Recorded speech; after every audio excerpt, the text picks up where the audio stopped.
On September 13th, 2012, exactly 4 years ago tonight, then Secretary of State Hillary Clinton was blaming a, quote, disgusting and reprehensible anti-Muslim video for the Benghazi terror attacks that killed 4 Americans, including U.S. Ambassador Chris Stevens, an explanation that still sparks debate today. Tonight, for the first time as a private citizen, the last person to speak to Ambassador Stevens is speaking out. Gregory Hicks was Ambassador Stevens' #2 guy.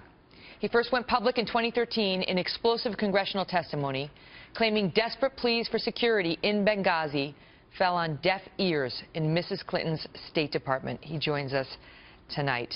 Greg Hicks is the former Deputy Chief of Mission for Libya, who just retired after a distinguished 25-year career. Greg, thank you so much for being here. And so what you have come out to say is that Mrs. Clinton cannot be trusted, in your words, with the security of the nation.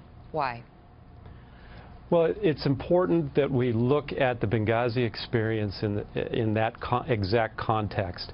Mrs. Clinton delegated her legal security obligations to others. Those obligations to protect official Americans overseas and especially in Benghazi.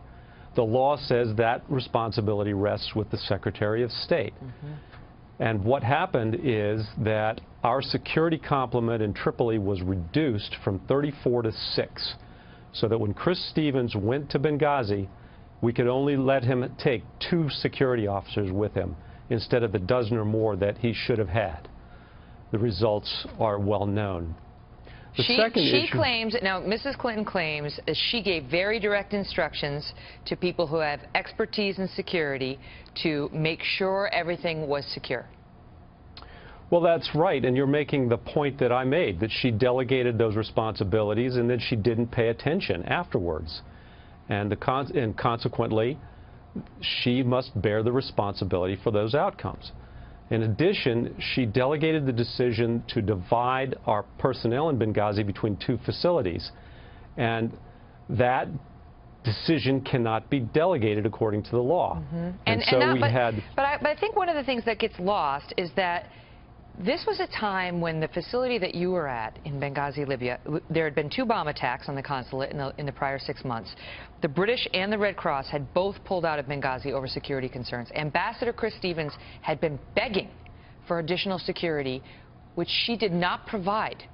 And Correct. Somehow, the Clinton supporters have managed to turn this into, you're some sort of conspiratorial hater if you want to talk about Benghazi.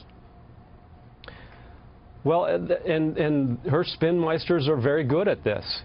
But the truth is that she and her delegated authorities took our security away. And as the report by the majority of the Benghazi committee indicated, there were no military forces standing by to come and rescue us if something happened. So you're not going to vote for Mrs. Clinton. Are you a Republican? Are you a partisan guy? I have been a professional diplomat for many years. I have voted for the person that I think is the best candidate, and I will not vote for Mrs. Clinton because I don't think she's the best candidate. So are you endorsing Donald Trump? I have not decided who I intend to vote for yet. Greg Hicks, thank you for being here. Thanks for your service, too. Thank you.